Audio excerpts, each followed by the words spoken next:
Vamos entonces a empezar esta reunión reflexionando en la palabra del Señor. La lectura o el texto que estaremos analizando esta noche está en el primer libro de Crónicas, capítulo 29, versículos del 11 al 17. Primero de Crónicas, capítulo 29, versículos del 11 al 17. El título de la meditación de esta noche es Respondiendo a nuestra salvación. Y dice así el versículo 11. Tuyos, oh Señor, son la grandeza, el poder, la gloria, la victoria y la majestad. Todo lo que hay en los cielos y la tierra es tuyo, oh Señor, y este es tu reino. Te adoramos como el que está por sobre todas las cosas. La riqueza y el honor solo vienen de ti, porque tú gobiernas todo. El poder y la fuerza están en tus manos, y según tu criterio la gente llega a ser poderosa y recibe fuerzas. Oh Dios nuestro, te damos gracias y alabamos tu glorioso nombre. Pero ¿quién soy yo y quién es mi pueblo para que podamos darte algo a ti? Todo lo que tenemos ha venido de ti y te damos solo lo que tú primero nos diste. Estamos aquí solo por un momento, visitantes y extranjeros en la tierra, al igual que nuestros antepasados. Nuestros días sobre la tierra son como una sombra pasajera, pasan pronto sin dejar rastro. Oh Señor nuestro Dios, aún estos materiales que hemos reunido para construir un templo para honrar tu santo nombre, vienen de ti, todo te pertenece. Yo sé, mi Dios, que tú examinas nuestro corazón y te alegras cuando encuentras en él integridad. Tú sabes que he hecho todo esto con buenas intenciones y he visto a tu pueblo dando sus ofrendas por voluntad propia y con alegría.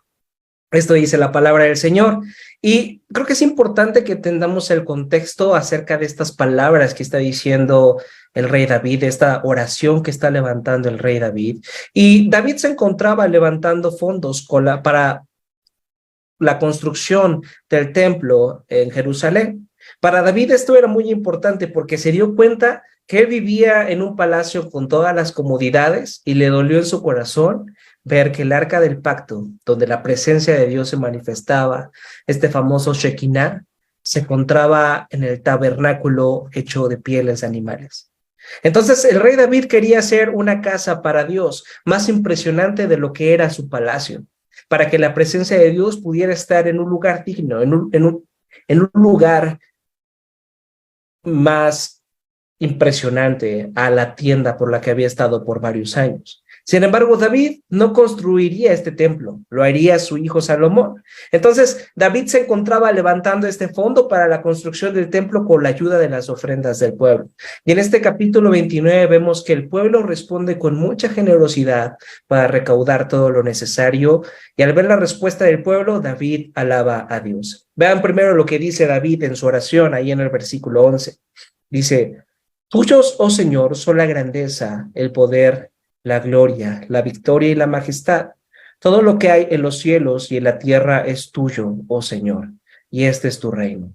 Te adoramos como el que está por sobre todas las cosas. La riqueza y el honor solo vienen de ti, porque tú gobiernas todo. El poder y la fuerza están en tus manos, y según tu criterio, la gente llega a ser poderosa y recibe fuerzas. Aquí podemos ver que el rey David está reconociendo algo muy importante que todos tenemos que recordar. Lo primero que reconoce David es que Dios es el dueño de todo y que Él es quien provee todo lo que tenemos. También reconoce que gracias al cuidado y a la bondad de Dios, Él provee de todo lo que necesitamos porque todo es suyo. Y al poder reconocer todo esto, David llega a una conclusión y se hace la siguiente pregunta. Vean lo que dice el versículo 14. Pero ¿quién soy yo y quién es mi pueblo para que podamos darte algo a ti? Todo lo que tenemos ha venido de ti y te damos solo lo que tú primero nos diste. Y esto que está diciendo David es muy importante. Si alguien merecía todo lo que tenía, ese era el rey David. Él fue una persona trabajadora, él fue una persona valiente, humilde, ganó miles de batallas y llegó a ser de la nación de Israel una nación poderosa. Al ver la vida de David puedes pensar de esta manera, que él merecía todo lo que él tenía. Sin embargo, cuando vemos a David haciéndose esta pregunta, ¿pero quién soy yo? ¿Quién es mi pueblo para que podamos darte algo a ti? Podamos darnos cuenta de que él pensaba de una manera completamente diferente. David comprendía que todo lo que tenía provenía de Dios, no solo su riqueza, sino también todas las habilidades que poseía. Sabía que si era inteligente, era gracias a Dios. Sabía que si era valiente, era gracias a Dios. David entendía perfectamente que todas las cualidades que tenía no las había obtenido por sí solo, nada más nacer, sino que por la misericordia de Dios, él tuvo el privilegio de ser quien era. Eso es muy importante y lo tenemos que entender al igual que lo entendía el rey David. El día de hoy tú puedes seguir cayendo en el autoengaño y llenarte de vanidad a creer que todo lo que posees es fruto exclusivo de tu propio esfuerzo y dedicación. Sin embargo, la realidad es mucho más compleja. La verdad es que has tenido el privilegio de nacer en medio de una familia que te ha apoyado. Has tenido el privilegio de acceder a una buena educación. Incluso la inteligencia que tienes también es un regalo de parte de Dios. Así lo entendía David cuando dijo en su oración: todo lo que tenemos ha venido de ti y te damos solo lo que tú primero nos diste. Señor, esta ofrenda que el pueblo y yo traemos ni siquiera es nuestra. Eso es lo que está diciendo David. Señor, esta ofrenda que te estamos trayendo, que estamos recaudando, ni siquiera es nuestra, sino que te estamos dando de lo que es tuyo y que tú nos diste primero. Qué forma tan interesante de ver la vida de David, de parte de David. Qué forma de ver todo lo que él tenía. Y mi pregunta para ti esta noche: ¿realmente pensamos así de todo lo que tenemos? Que no nos pertenece a nosotros, sino al Señor, y que Él en su amor nos da mucho más de lo que necesitamos. Para David, la respuesta de adorar al Dios que se nos revela en la Biblia, ese Dios que nos ama de una manera increíble y que nos provee todo lo que necesitamos. La forma en la que David agradecía todo esto cuando lo entendió fue ser agradecido y fue ser generoso. Esta es la respuesta que David tiene a la salvación que Dios le ofrece. Esta es la respuesta que David tiene a la forma en la que Dios ha decidido tratarlo a él y al pueblo de Israel. Ahora fíjense lo que dice el versículo 15. Estamos aquí solo por un momento, visitantes y extranjeros en la tierra. Al igual que nuestros antepasados, nuestros días sobre la tierra son como una sombra pasajera, pasan pronto sin dejar rastro. David también nos recuerda que solo somos visitantes y extranjeros por un momento en la tierra. ¿Qué es lo que quiere decirnos con eso? ¿Qué es lo que quiere decir David con estas palabras? Fíjense, David nos recuerda que no nos vamos a quedar en esta tierra por mucho tiempo. Vamos a morir de la misma manera que murieron nuestros antepasados y seremos olvidados igual que ellos. ¿Quién de ustedes se acuerda de su tatarabuelo? ¿Quién se sabe el nombre de su tatarabuelo? La verdad es que creo que muy pocos. Y así como ellos están siendo olvidados, un día también vamos a morir y seremos olvidados igual que ellos. Eso es lo que está diciendo David. Así que no podemos poner nuestra esperanza en las cosas de este mundo, sino tenemos que poner nuestra confianza y esperanza en algo más eterno, en algo más duradero, en algo que en verdad va a traer trascendencia a nuestra vida, algo que en verdad va a traer valor a nuestra vida, y ese es Dios. Fíjense rápidamente lo que dice el versículo 3, ahí mismo en el capítulo 29 de Primero de Crónicas. Dice: ahora, debido a la devoción que tengo por el templo de mi Dios, entrego todos mis propios tesoros de oro y de plata para ayudar en la construcción. Esto es además de los materiales de construcción que ya he reunido para su santo templo. Aquí está hablando David y dice: por la devoción que tengo a mi Dios, Él se merece un templo increíble, porque Él es Dios y Él ha provisto todo lo que tenemos. Cuando David volvió a ver su palacio, dijo: wow, todo esto que tengo no es por mí, sino es por el Dios que tengo. Y entonces él sentía una gran pasión, él sentía una gran gratitud por Dios. Y entonces dio todo lo que tenía para la construcción del templo. David tenía su esperanza en Dios, sabía que él había proveído todo lo que tenía, así que en confianza en Dios, dio oro, dio plata, dio todas las riquezas que tenía para la construcción del templo, más todo lo que el pueblo ya había recaudado, porque el pueblo había reaccionado de una manera muy generosa. Ahora, la idea no es que esperemos a tener las mismas riquezas que David para ser generosos. Cada quien puede ser generoso con lo que pueda, porque esto que tenemos, cualquier cosa que tengamos, poco o mucho, proviene del Señor. Recuerden que no solo David era quien estaba aportando, sino también todo el pueblo. Si tu confianza y tu seguridad están en las cosas de este mundo, tú nunca podrás ser tan generoso como lo fue David. Pero si se dan cuenta, David no dio de todo su tesoro para poder ser aceptado por Dios o para que Dios le diera más riqueza. ¿Por qué David dio de su tesoro? Lo que motivó a David a actuar de esta manera fue recordar lo generoso que había sido Dios con el pueblo de Israel. Y esta respuesta de dar todo lo que él tenía fue una respuesta motivada por la gratitud. Ahora vea lo que dice el versículo 16. Oh Señor nuestro Dios, aún estos materiales que hemos reunido para construir un templo para honrar tu santo nombre, vienen de ti. Todo te pertenece. ¿Qué es lo que quería construir David? ¿Para qué estaban recaudando todo esto? David quería construir un templo. ¿Y qué es un templo? El templo es un lugar donde los israelitas presentaban sus ofrendas por el pecado a los sacerdotes. También era donde la presencia de Dios descendía para reunirse con su pueblo. El templo era ese lugar donde el cielo y la tierra se unían. Así que el templo representaba un puente entre Dios y su pueblo.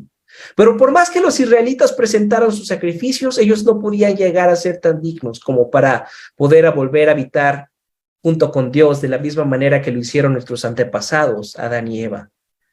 ¿Cómo es que podemos ser reconciliados con Dios? ¿Cómo es que podemos ser dignos de nuevo de estar ante Él?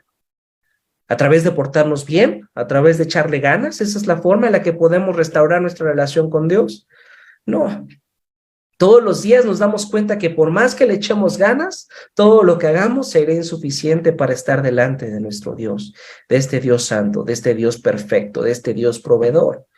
Necesitamos reconstruir el templo de Jerusalén, es lo que necesitamos para poder estar de nuevo reconciliados con Dios. No, tampoco necesitamos eso. Necesitamos de alguien a quien Dios identificó desde el cielo y dijo, este es mi Hijo amado, en cual me complazco. Necesitamos de alguien que no solo construya un templo, sino que sea el templo.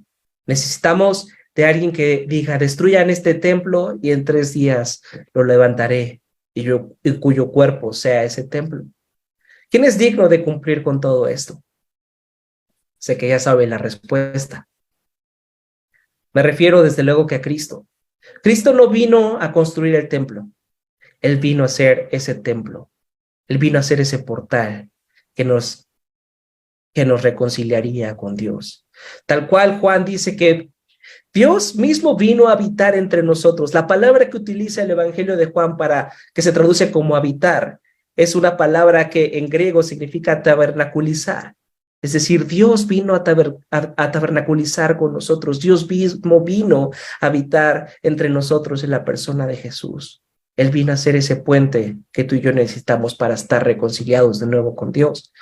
Así que ya no es necesario que tengamos más templos, sino lo que tenemos es una casa espiritual que se construye a través de la iglesia, donde tenemos como cabeza a Cristo.